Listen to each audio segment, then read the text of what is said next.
Hi guys! So, katatapos lang ng work ko at nandito ako ngayon sa amin. Actually, sa likod ng bahay namin, banda.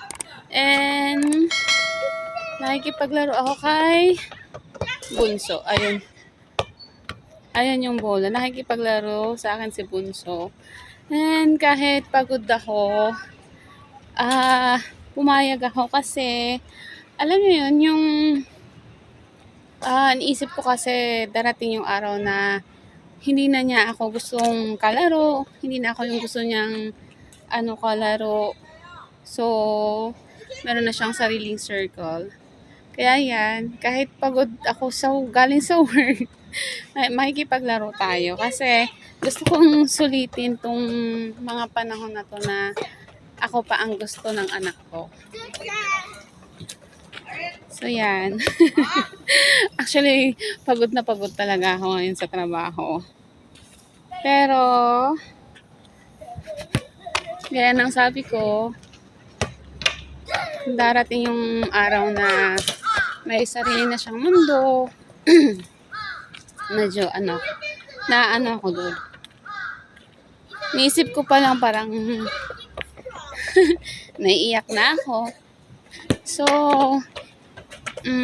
bago dumating yun, bago ako mag-regret na hindi ko siya binigyan ng sapat na oras. Ayan.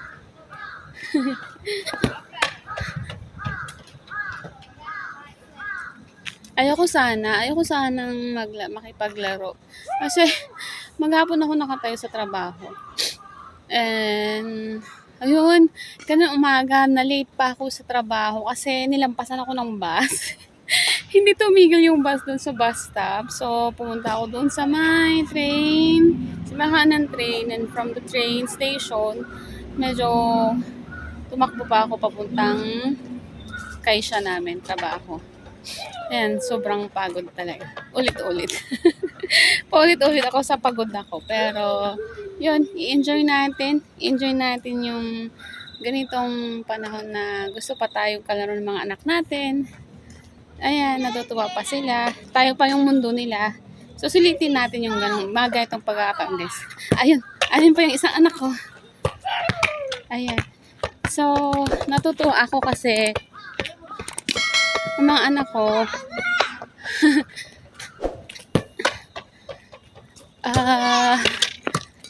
masaya pa sila nakalaro ako. Ayan. Actually, lately hindi na nga ako nagkakaroon ng masyadong oras sa kanila kasi nga pagod nga ako galing sa trabaho. So yun, gusto ko kasi galing ng trabaho magpahinga, matulog, maligo, matulog, ganun. Maligo, magpahinga at matulog. Nabubulol ako. Pero syempre, kailangan nating pagbigyan ng ating mga anak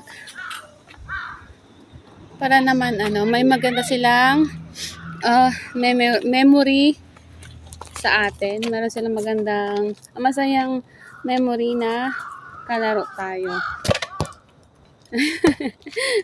Say hi! Say hi! Hi! Ayan. 7 years old na siya. Kawaii. Ang kawaii ng anak ko. Agay. So, yun. Oh, where's the ball? You got it. Try to get it. Saan napunta yung bola niya? Ayun, nakuha niya.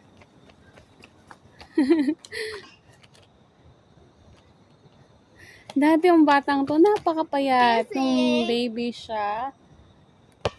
Hanggang 1-3 years old, ganon. Oh my God! Alam mo yung bola niya sa kabila. Sabihin natin sa daddy. Let's tell daddy.